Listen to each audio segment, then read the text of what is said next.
പവിത്രതകളേറെ നിറഞ്ഞ വിശുദ്ധമായ ദുൽഹിജ്ജ മാസത്തിൻ്റെ 4-ാമത്തെ വെള്ളിയാഴ്ച രാവ് ഇന്നത്തെ മഗ്‌രിബോട് കൂടി കടന്നു വരികയാണ്. നാളെ വെള്ളിയാഴ്ച പകലാണ്. അൽഹംദുലില്ലാഹ് ഒരുപാട് നന്മകൾ നമ്മൾ ചെയ്തിട്ടുണ്ട് ഈ മാസത്തിൽ. അല്ലാഹു തആല സ്വീകരിക്കുമാറാവട്ടെ. പ്രിയപ്പെട്ട മുഅ്മിനീങ്ങളെ, ഈ ഒരു ദുൽഹിജ്ജ മാസം അവസാനിക്കാൻ ഒരുങ്ങുകയാണ്. ഇനി മുഹറം മാസമൊക്കെ വരുന്നു. അപ്പോൾ നമ്മുടെ ജീവിതത്തിൽ ഒരുപാട് പ്രശ്നങ്ങളാണ് ഓരോ ആളുകൾക്കുള്ളത്, അല്ലെ? എനിക്കുള്ള പ്രശ്നമല്ല നിങ്ങൾക്കുള്ളതല്ല എനിക്ക്. പലർക്കും പല പ്രയാസങ്ങളാണ്. അപ്പോൾ ഈ പ്രയാസങ്ങളും പ്രശ്നങ്ങളൊക്കെ മാറാൻ ഖുർആനിലും ഹദീസിലൊക്കെ ഒരുപാട് പരിഹാരങ്ങളുണ്ട്. അത് ദിക്റിലൂടെ, ദുആയിലൂടെ, അതുപോലെ തസ്ബീഹുകളിലൂടെ, സ്വലാത്തുകളിലൂടെ ഒരുപാട് പ്രശ്നങ്ങൾക്കുള്ള പരിഹാരമുണ്ട്. ഇന്ന് പറയുന്നത് ഹസ്ബുനത്തിനെ പറ്റിയാണ്. ഹസ്ബുനത്ത്, ഈ ഒരു വാക്ക് ഇത് നമുക്ക് ഒരുപാട്, അതായത് ഏകദേശം 5ഓളം വലിയ പ്രശ്നങ്ങൾക്കുള്ള പരിഹാരമാണ്. അതുപോലെ തന്നെ ഒരുപാട് അള്ളാഹുവിൻ്റെ നിഅമത്തുകൾ കിട്ടാൻ, റഹ്മത്ത് കിട്ടാൻ, ബറക്കത്ത് കിട്ടാനൊക്കെ കാരണമാകുന്ന ഒരു വാക്കാണ് ഹസ്ബുനത്ത്. എന്താണ് ഹസ്ബുനത്ത്? അതെപ്പോഴാണ് പറയേണ്ടത്? എങ്ങനെയാണ് പറയേണ്ടത്? അതിൻ്റെ അർത്ഥം എന്താണ്? മാത്രമല്ല, ഈ ഹസ്ബുനത്ത് പ്രവാചകന്മാർ പറഞ്ഞിട്ടുള്ളതാണ്. ഈ ഹസ്ബുനത്ത് സ്വഹാബിമാർ പറഞ്ഞിട്ടുള്ളതാണ്. ഈ ഹസ്ബുനത്ത് ഔലിയാക്കന്മാർ നിത്യമാക്കിയിട്ടുള്ളതാണ്. അപ്പോൾ എല്ലാ മഹത്തുക്കളും നിത്യമാക്കിയ ഒരു വാചകമാണ് ഹസ്ബുനത്ത്. അപ്പോൾ എന്താണ് ഹസ്ബുനത്ത് എന്ന് വിശദമായി കേൾക്കാം. നമുക്കും ഇൻഷാ അല്ലാഹ് ഇന്നു തൊട്ട് പറയാം. അതിൻ്റെ നേട്ടങ്ങൾ ആസ്വദിക്കാം. അല്ലാഹു തആല തൗഫീക്ക് തരട്ടെ. നേരെ നമുക്ക് ഇൻഷാ അല്ലാഹ് വീഡിയോയിലേക്ക് കിടക്കാം. അസ്സലാമു അലൈക്കും വറഹ്മത്തുള്ളാഹി തആല വബറകാതുഹു. ബിസ്മില്ലാഹി വൽഹംദുലില്ലാഹ് വസ്സലാത്തു വസ്സലാമു അലാ റസൂലില്ലാഹ് വഅലാ ആലിഹി വസ്വഹ്ബിഹി അജ്മഈൻ. അമ്മാ ബഅദ്. ബഹുമാന സ്നേഹം നിറഞ്ഞ മുഅ്മിനീങ്ങളെ, അല്ലാഹു സുബ്ഹാനഹു വ തആല നമുക്കെല്ലാവർക്കും ആഫിയത്തുള്ള, ആരോഗ്യമുള്ള ദീർഘായുസ് നൽകി അനുഗ്രഹിക്കുമാറാവട്ടെ. ജീവിതത്തിലെ എല്ലാ മേഖലയിലും അല്ലാഹു തആല നമുക്ക് വിജയം നൽകുമാറാവട്ടെ. ഒരുപാട് ആളുകൾ രോഗികളായി കഴിയുന്നു, ഹോസ്പിറ്റലുകളിലും മറ്റുമൊക്കെയായി. അല്ലാഹു തആല എല്ലാവരുടെയും, വീടുകളിൽ കഴിയുന്ന, ഹോസ്പിറ്റലിൽ കഴിയുന്ന എല്ലാവരുടെയും എല്ലാ രോഗങ്ങൾക്കും ശിഫാ കൊടുത്ത് അനുഗ്രഹിക്കുമാറാവട്ടെ. ആമീൻ യാ റബ്ബൽ ആലമീൻ. പ്രിയമുള്ള മുഅ്മിനീങ്ങളെ, വിശുദ്ധമായ ദുൽഹിജ്ജ മാസത്തിൻ്റെ 4-ാമത്തെ വെള്ളിയാഴ്ച രാവ് ഇന്നത്തെ മഗ്‌രിബോട് കൂടി നമ്മളിലേക്ക് വരികയാണ്. അൽഹംദുലില്ലാഹ്. അല്ലാഹു തആല ഈ മാസത്തിൽ എത്രയോ നന്മകൾ ചെയ്തു, അല്ലേ? നമ്മുടെ കൂട്ടത്തിൽ നിന്നും ഒരുപാട് ആളുകൾ ഹജ്ജിനായി പോയി. അല്ലാഹു തആല മുഴുവൻ ഹാജിമാരുടെയും ഹജ്ജും ഉംറയും സിയാറത്തൊക്കെ സ്വീകരിക്കുമാറാവട്ടെ. ആമീൻ. അതുപോലെ തന്നെ ഉദ്ഹിയ്യത്ത് കർമ്മത്തിലേക്ക് നമ്മൾ പങ്കെടുത്തു. അല്ലാഹു തആല സ്വീകരിക്കട്ടെ. നമ്മുടെ പെരുന്നാൾ ദിവസങ്ങളിൽ നമ്മൾ ചെയ്ത തക്ബീറുകളും മറ്റു അമലുകൾ, അങ്ങനെ ഒരുപാട് നന്മകൾ, അല്ലെ? അറഫ നോമ്പൊക്കെ നമ്മൾ ചെയ്തിട്ടുണ്ട്. അൽഹംദുലില്ലാഹ്. എല്ലാം അല്ലാഹു തആല പരിപൂർണമായി ഖബൂൽ ചെയ്ത് അനുഗ്രഹിക്കുമാറാവട്ടെ. ആമീൻ ആമീൻ യാ റബ്ബൽ ആലമീൻ. പ്രിയമുള്ള മുഅ്മിനീങ്ങളെ, നമ്മൾ ഈ ഹജ്ജ് മാസത്തിൽ ഏറ്റവും കൂടുതൽ നമ്മളെന്നല്ല, ലോകത്തിലെ മുഅ്മിനീങ്ങളിൽ എല്ലാവരും, എല്ലാ മുഅ്മിനീങ്ങളും ഒരുപാട് കണ്ട് സ്മരിക്കുന്ന ഒരു പ്രവാചകനാണ് മഹാനായ ഇബ്രാഹിം നബി അലൈഹിസ്സലാത്തു വസ്സലാം. ഇബ്രാഹിം നബിയുടെ ശ്രേഷ്ഠതയും ഇബ്രാഹിം നബിയുടെ മഹത്വമൊക്കെ നമ്മൾ പല വീഡിയോകളിൽ വിശദമായിട്ട് പറഞ്ഞിട്ടുണ്ട്. അതുകൊണ്ട് കൂടുതൽ അങ്ങോട്ട് കിടക്കുന്നില്ല. ലോകത്ത് നബി സല്ലല്ലാഹു അലൈഹി വസല്ലമ തങ്ങൾ കഴിഞ്ഞാൽ പിന്നെ ഏറ്റവും കൂടുതലായി മുഅ്മിനീങ്ങൾ സ്മരിക്കുന്ന ഒരു പ്രവാചകനാണ് ഇബ്രാഹിം നബി. കാരണം ഇബ്രാഹിം നബിയുടെ പേരിൽ ഒരു സ്വലാത്തുണ്ട്, ഇബ്രാഹിമിയ സ്വലാത്ത്. എല്ലാ നമസ്കാരത്തിലും നമ്മൾ ആ ഇബ്രാഹിമിയ സ്വലാത്തിൽ 4 വട്ടം ഇബ്രാഹിം നബി അലൈഹി സ്വലാത്തു വസ്സലാമിൻ്റെ പേരിങ്ങനെ പറയുന്നുണ്ട്. ഒരു ദിവസം ഒരു വഖത്ത് നിസ്കാരത്തിൽ നമ്മൾ 4 വട്ടം ഇബ്രാഹിം നബിയെ ഓർക്കുന്നുണ്ട് ഇബ്രാഹിമിയ സ്വലാത്തിലൂടെ.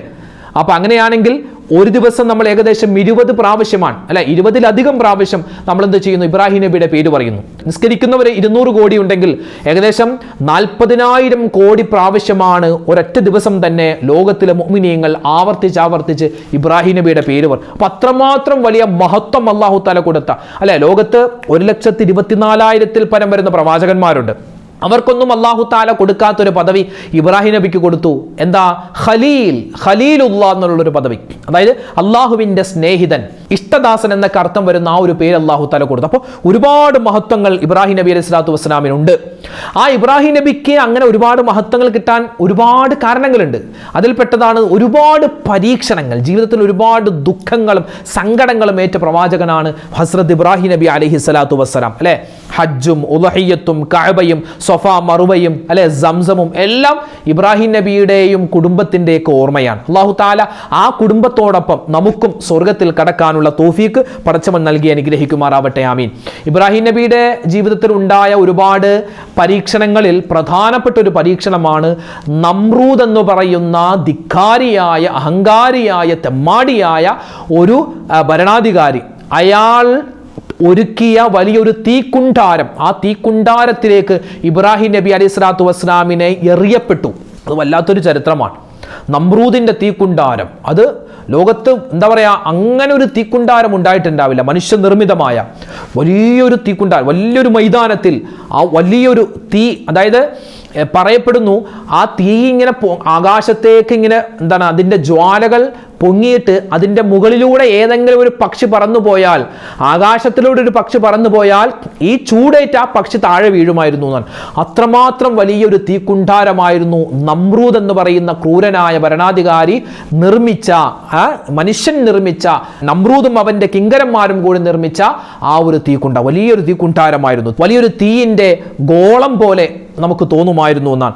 പിന്നെ പറയപ്പെടുന്നു ഈ തീ ഇങ്ങനെ ആളിക്കത്താൻ വേണ്ടി അന്നത്തെ ആ നാട്ടിലുള്ള ജനങ്ങൾ എന്ത് ചെയ്യും, ഈ വെണ്ണയും അതുപോലെ എണ്ണയും നെയ്യുമൊക്കെ അവർ നേർച്ചയാക്കിയിട്ട് കൊണ്ടുവന്ന് ആ തീയിലേക്ക് ഒഴിക്കുമെന്നാണ്. എന്ത് പറയാൻ നേർച്ചയാക്കുന്നത്, എൻ്റെ മകൻ്റെ അസുഖം മാറാൻ ഞാനിതാ ഈ തീയിലേക്ക് നെയ്യ് ഒഴിക്കുന്നു. അങ്ങനെ അതുപോലെ തന്നെ വിറകുകൾ കൊണ്ടുവരും, രോഗം മാറാനും പ്രയാസം മാറാനൊക്കെ ആളുകൾ നേർച്ചയാക്കിയിരുന്നു. നമ്രൂദിൻ്റെ തീക്കുണ്ടാരത്തിലേക്ക് കൊണ്ടുപോയി നേർച്ചയാക്കിയിട്ട് വിറകുകൾ ഇടുമായിരുന്നു എന്നാണ്.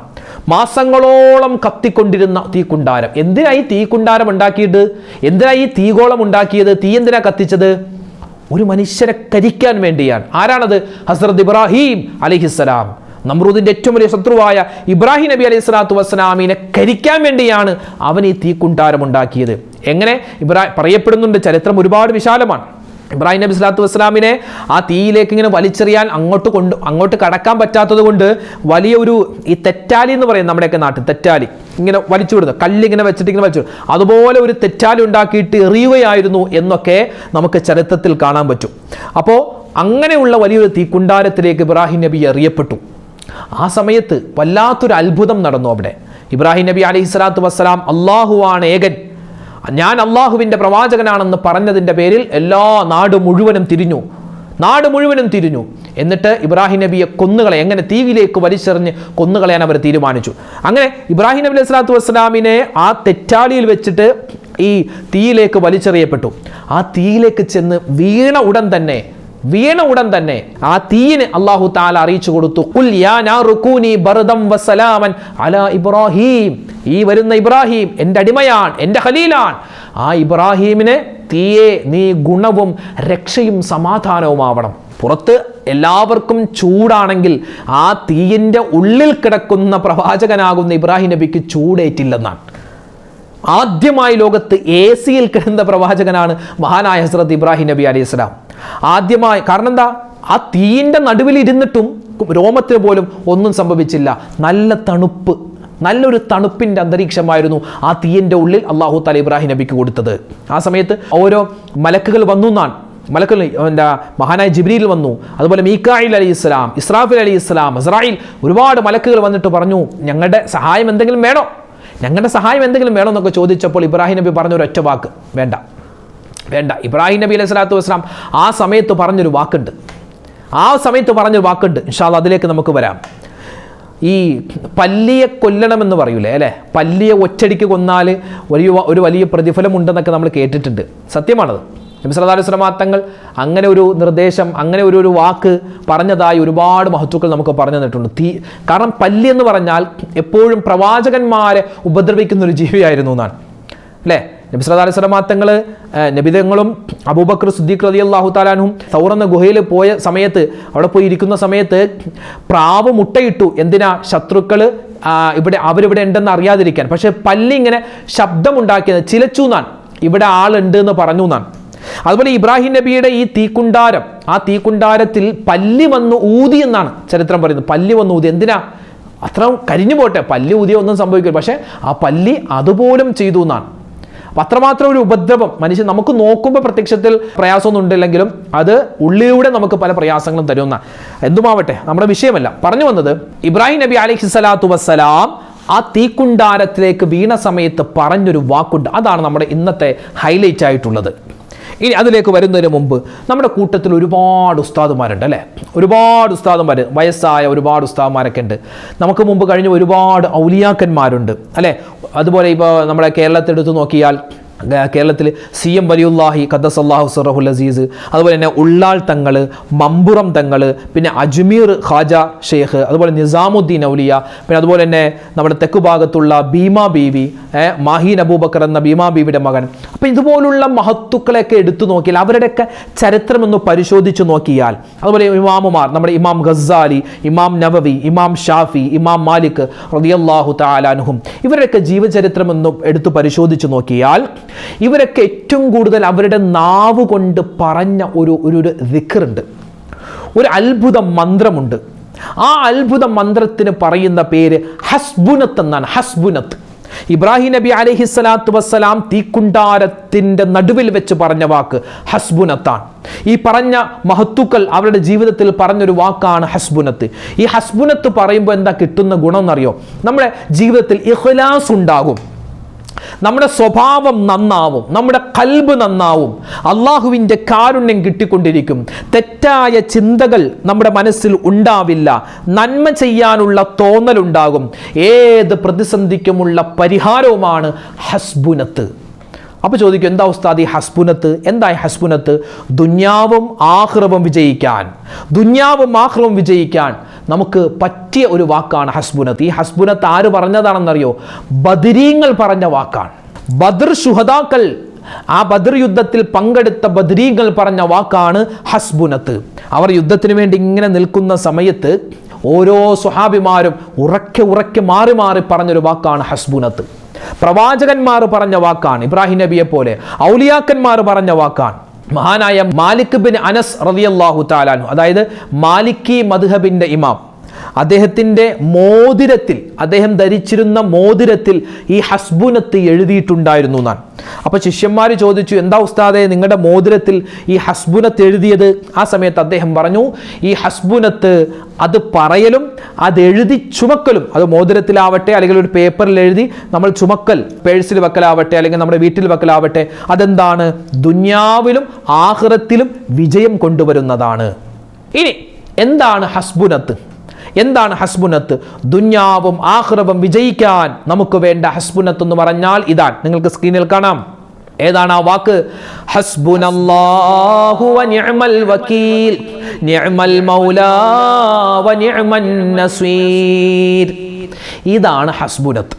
ഇതൊക്കെ നമുക്കറിയാലോ, സതി ഞങ്ങൾക്കറിയാം, ആയിക്കോട്ടെ, അറിയാം. എത്ര പേര് ഈ ഒരു ഹസ്ബുനത്ത് നമുക്കറിയാം. ഹസ്ബുനല്ലാഹു വ നിഅമൽ വകീൽ, നിഅമൽ മൗലാ വ നിഅമൻ നസീർ. ഇത് നമുക്ക് പറയാൻ അറിയാലോ, നമുക്ക് കാണാതറിയാം. ഇന്നത്തെ ദിവസം ആരൊക്കെ പറഞ്ഞിട്ടുണ്ട്? എത്ര പ്രാവശ്യം പറഞ്ഞിട്ടുണ്ട്? മഹത്തുക്കൾ പറയുന്നു, ഈ ഹസ്ബുനത്ത് എന്ന് പറയുന്നത്, ഇതിൻ്റെ എണ്ണം, ഇത് പറയേണ്ട എണ്ണം 450. ഒരു ദിവസം 450 പ്രാവശ്യമാണ് പറയേണ്ടതെന്നാണ്. അതിൽ അധികരിച്ചും പറയാം, കുറച്ചും പറയാം, എത്രയാണോ നമുക്ക് പറ്റുന്നത് പറയാം. പക്ഷേ എണ്ണം പറയുന്നത് 450 മഹത്തുക്കൾ രേഖപ്പെടുത്തുന്നതാണ്. അപ്പോൾ ഇത് ഉമ്മമാർക്ക് പീരീഡിൻ്റെ സമയത്തും പറയാട്ടോ, ഏത് സമയം, ഒതുള്ളപ്പോഴും ഇല്ലാത്തപ്പോഴും, അല്ലെ നിസ്കാരമുള്ളപ്പോഴും ഇല്ലാത്തപ്പോഴും, ഏത് സമയത്തും പറയാൻ പറ്റുന്നൊരു വാക്കാണ് ഹസ്ബുനല്ലാഹു വ നിഅമൽ വകീൽ, നിഅമൽ മൗലാ വ നിഅമൻ നസീർ. എന്താ അതിൻ്റെ അർത്ഥം? എനിക്ക് അല്ലാഹു മതിയായവനാണ്, എൻ്റെ കാര്യങ്ങൾ ഭരമേൽപ്പിക്കാൻ ഏറ്റവും നല്ലവൻ അല്ലാഹുവാൻ, അല്ലാഹുവാണ് മികച്ച സംരക്ഷകൻ, അവനല്ലാതെ വേറൊരു സംരക്ഷകനില്ല. അല്ലെ, അല്ലാഹുവാണ് എൻ്റെ കാര്യങ്ങൾ ഏറ്റു നടത്തുന്നത്. ഇത് ഇബ്രാഹിം നബി തീക്കുണ്ടാരത്തിൽ വെച്ച് പറഞ്ഞത്. മഹാന്മാരായ ഔലിയാക്കന്മാർ ആ പദവിയിലേക്ക് എത്താൻ കാരണമായ ദിക്റാൻ. ബദരീങ്ങൾ ആ ബദർ യുദ്ധത്തിന് മുമ്പ് പറഞ്ഞ വാക്കാണ്, ഔലിയാക്കന്മാർ പറഞ്ഞ വാക്കാണ്, പ്രവാചകന്മാർ പറഞ്ഞ വാക്കാണ്, മഹാനായ മാലിക് ഇമാമിൻ്റെ ആ ഒരു മോതിരത്തിൽ എഴുതി വെക്കപ്പെട്ട വാക്കാണ്. അതുകൊണ്ട് ഇൻഷാ അല്ലാഹ് നമുക്കും ഈ ഒരു ദിക്ർ പറയാം. അപ്പോൾ പലരും ചോദിക്കും, ഉസ്താദേ ഹസ്ബുനല്ലാഹു വ നിഅമൽ വകീൽ, നിഅമൽ മൗലാ വ നിഅമൻ നസീർ എന്നാണല്ലോ. പക്ഷേ ഞങ്ങൾ പറയുന്നത് ഹസ്ബി അല്ലാഹു വ നിഅമൽ വകീൽ വ നിഅമൽ മൗലാ വ നിഅമൻ നസീർ എന്ന്. ഈ ഹസ്ബി അല്ലാഹ് എന്ന് പറയുന്നത് കൊണ്ട് കുഴപ്പമുണ്ടോ? അതോ ഹസ്ബുനല്ലാഹ് എന്ന് തന്നെ പറയണോ? രണ്ട് രൂപത്തിലും നമുക്ക് പറയാം. രണ്ട് രൂപത്തിലും പറഞ്ഞാലും പ്രതിഫലം ഒന്ന് തന്നെയാണ്. കാരണം അതിൻ്റെ അർത്ഥം നോക്കിക്കോ. ഹസ്ബുനല്ലാ എന്ന് പറഞ്ഞാൽ എന്താ? ഹസ്ബുനല്ലാ എന്ന് പറഞ്ഞാൽ അല്ലാഹു ഞങ്ങൾക്ക് മതിയായവനാണ്. അല്ലെ, ഒരുപാട് പേരുണ്ടെങ്കിൽ പറയുന്ന വാക്കാണ് ഹസ്ബുനല്ലാഹ്. അല്ലെ, നമുക്ക് അല്ലാഹു മതിയായവനാണ്, ഞങ്ങൾക്ക് അല്ലാഹു മതിയായവനാണ്.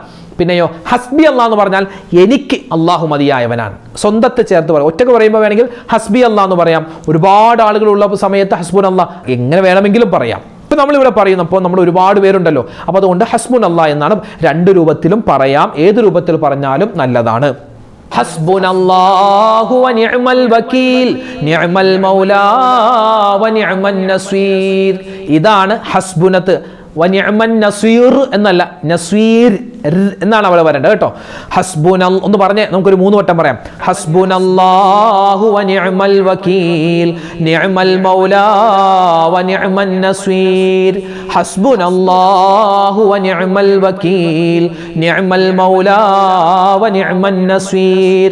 ഹസ്ബുനല്ലാഹു വ നിഅമൽ വകീൽ നിഅമൽ മൗലാ വ നിഅമൻ നസീർ. ഒരുപാട് ഗുണങ്ങളാണ്. ഒരു ദിവസം 450 പ്രാവശ്യം നമുക്കിപ്പോൾ എന്തെങ്കിലുമൊക്കെ നേടിയെടുക്കാനുണ്ട് അല്ലേ. ഇപ്പോൾ വെള്ളിയാഴ്ച രാവ് കൂടിയാൽ ഒരുപാട് നേട്ടമാണ് അപ്പോൾ പറഞ്ഞാൽ. അപ്പോൾ നമുക്ക് എന്തെങ്കിലും ഒരു പ്രയാസമുണ്ട്, കടങ്ങളുണ്ട്, അത് മാറാൻ, രോഗങ്ങളുണ്ട്, അത് മാറാൻ, ടെസ്റ്റിൻ്റെ റിസൾട്ട് വരാനുണ്ട്, അപ്പോൾ അതൊക്കെ അനുകൂലമാവാൻ, ഒരു എക്സാമിൻ്റെ റിസൾട്ട് വരാനുണ്ട്, അത് അനുകൂലമാവാൻ, നമുക്കൊരു ഇൻ്റർവ്യൂവിന് പോകാനുണ്ട്, അത് അനുകൂലമാവാൻ, ഇങ്ങനെ ഒരുപാട് കാര്യങ്ങൾ നമ്മുടെ ജീവിതത്തിൽ നമുക്ക് നേടിയെടുക്കാനുണ്ട്. അപ്പോൾ അതൊക്കെ അള്ളാഹു എനിക്ക് നേടിത്തരണം, അതൊക്കെ എനിക്ക് കിട്ടണം, ഹൈറായി കിട്ടണം എന്ന് മനസ്സിൽ കരുതി ഈ ഒരു ദിക്ർ ഇൻഷാ അല്ലാഹ് നിങ്ങൾക്ക് പതിവാക്കാൻ പറ്റിയാൽ വളരെ ഹൈർ. നമസ്കാരങ്ങൾക്ക് ശേഷം പറയാൻ പറ്റിയ ദിക്റാണ്. വെറുതെ ഇരിക്കുമ്പോഴും യാത്രയിൽ പോകുമ്പോൾ ഏത് സമയത്തും നമുക്ക് പറയാൻ പറ്റിയ വാക്കാണ്. വല്ലാത്തൊരു പിടിവള്ളിയാണ്. ഹസ്ബുനല്ലാഹ്, അള്ളാഹു എനിക്ക് മതിയായവൻ. ഇത് കേൾക്കുമ്പോൾ അള്ളാഹ്ക്ക് എന്ത് ഇഷ്ടമാണെന്നറിയോ? ഹസ്ബുനല്ലാഹ്, അല്ലാഹുവേ എനിക്ക് നീ മതിയായവനാണ്, ഞങ്ങൾക്ക് നീ മതിയായവനാണ് അല്ലേ. ഹസ്ബുനല്ലാഹു വ നിഅമൽ വകീൽ നിഅമൽ മൗലാ വ നിഅമൻ നസീർ. അല്ലാഹു ഞങ്ങൾക്ക് മതിയായവനാണ്, വരമേൽപ്പിക്കാൻ ഏറ്റവും നല്ലവൻ അല്ലാഹുവാണ്, അല്ലാഹു ഏറ്റവും മികച്ച സംരക്ഷകനാണ്. അപ്പോൾ ഔലിയാക്കന്മാരുടെ, ബദരീങ്ങളുടെ, സ്വഹാബിമാരുടെ, പ്രവാചകന്മാരുടെ അവരുടെയൊക്കെ വലിയ ഒരു മുതൽക്കൂട്ടായിരുന്നു ഈ ഒരു ഹസ്ബുനത്ത്. ഈ ഒരു വാചകത്തിന്, ഈ ഒരു ദിക്റിന് മൊത്തത്തിൽ പറയുന്ന പേര് ഹസ്ബുനത്ത് എന്നാണ്. അപ്പോൾ ഹസ്ബുനത്ത് ഇൻഷാ അല്ലാഹ് മുറുകെ പിടിച്ചോ, ജീവിതത്തിൽ വിജയം ഇൻഷാ അല്ലാഹ് സുനിശ്ചിതമാണ്. അല്ലാഹു റബ്ബുൽ ഇസ്സത്ത് ഈ വെള്ളിയാഴ്ച രാവിൻ്റെ അല്ലെ നാളെ വെള്ളിയാഴ്ച പകൽ അതിൻ്റെയൊക്കെ ബറക്കത്ത് കൊണ്ട് ഇൻഷാ അല്ലാഹ്. അപ്പോൾ ഇനി വരുന്ന മാസങ്ങൾ, മുഹറം മാസം പുതിയൊരു മാസമാണ് അല്ലേ, അതുപോലെ സഫർ, റബിയുൽ അവൽ, ഒരുപാട് പോരിശയേറിയ മാസങ്ങളും ദിവസങ്ങളൊക്കെ വരാനിരിക്കുന്നു. അപ്പോൾ ഇൻഷാ അല്ലാഹ് നമുക്ക് ഒരുപാട് നേട്ടങ്ങൾ ഇനി വരുന്ന വർഷങ്ങളിലും മാസങ്ങളിലൊക്കെ ഉണ്ടാവാൻ, അപകടങ്ങളെ തൊട്ടുള്ള കാവൽ കിട്ടാനൊക്കെ ഇൻഷാ അല്ലാഹ് നമുക്ക് ഈ ഒരു ഹസ്ബുനത്ത് പറയാം. വീട്ടിൽ നിന്ന് ഇറങ്ങുമ്പോൾ, വീട്ടിലേക്ക് വരുമ്പോൾ, ഏത് സമയത്തും എപ്പോഴും പറയാൻ പറ്റുന്നൊരു വാക്കാണ് ഹസ്ബുനല്ലാഹു വ നിഅമൽ വകീൽ നിഅമൽ മൗലാ വ നിഅമൻ നസീർ. അപ്പോൾ ഇൻഷാ അല്ലാഹ് ഇത് പറയാൻ, ഇത് പറഞ്ഞിട്ട് എന്തൊക്കെ നേട്ടങ്ങളുണ്ടോ അത് മുഴുവനും കിട്ടുന്ന ആ ഒരു ഗണത്തിൽ ഉൾപ്പെടാൻ അല്ലാഹു തആല നമുക്ക് എല്ലാവർക്കും തൗഫീഖ് തന്ന് അനുഗ്രഹിക്കുമാറാവട്ടെ. ഒരുപാട് ആളുകൾ ഉസ്താദേ പ്രത്യേകം ദുആരക്കണേ, നിങ്ങൾക്കൊക്കെ ഒരുപാട് പ്രയാസമാണ്, പ്രശ്നമാണ്, സങ്കടമാണ്, ഒരുപാട് പേര് പല പ്രയാസങ്ങളാണ് പലർക്കുമുള്ളത്. അല്ലാഹു തആല നമ്മളുടെ ഈ ക്ലാസ്സിൻ്റെ, നമ്മൾ ഈ പറയുന്ന കാര്യങ്ങളുടെയൊക്കെ ബർക്കത്ത് കൊണ്ട്, പ്രത്യേകിച്ച് ഈ ഹസ്ബുനത്തിൻ്റെ ബർക്കത്ത് കൊണ്ട്, ഈ ദിവസത്തിൻ്റെ, ഈ മാസത്തിൻ്റെയൊക്കെ ഹക്ക് കൊണ്ട് അല്ലാഹു നമ്മുടെ എല്ലാവരുടെയും എല്ലാ പ്രയാസങ്ങളും മാറ്റി തരുമാറാവട്ടെ. ഹലാലായ മുറാദുകൾ അല്ലാഹു തആല ഹാസിലാക്കി തരട്ടെ. രോഗങ്ങൾക്ക് ശിഫാ തരട്ടെ. അല്ലാഹു തആല നമ്മളിൽ നിന്ന് മരണപ്പെട്ടവർക്ക് മഗ്ഫിറത്ത് കൊടുക്കട്ടെ. നമുക്കും അല്ലാഹു തആല മരിക്കുന്ന സമയത്ത് ഈമാൻ സലാമത്താക്കി തരട്ടെ. ആമീൻ യാ റബ്ബൽ ആലമീൻ. ഇൻഷാ അല്ലാഹ് നാളെ മറ്റൊരു വീഡിയോ ആയിട്ട് കാണാം. അസ്സലാമു അലൈക്കും വറഹ്മത്തുള്ളാഹി തആല വബറകാതുഹു.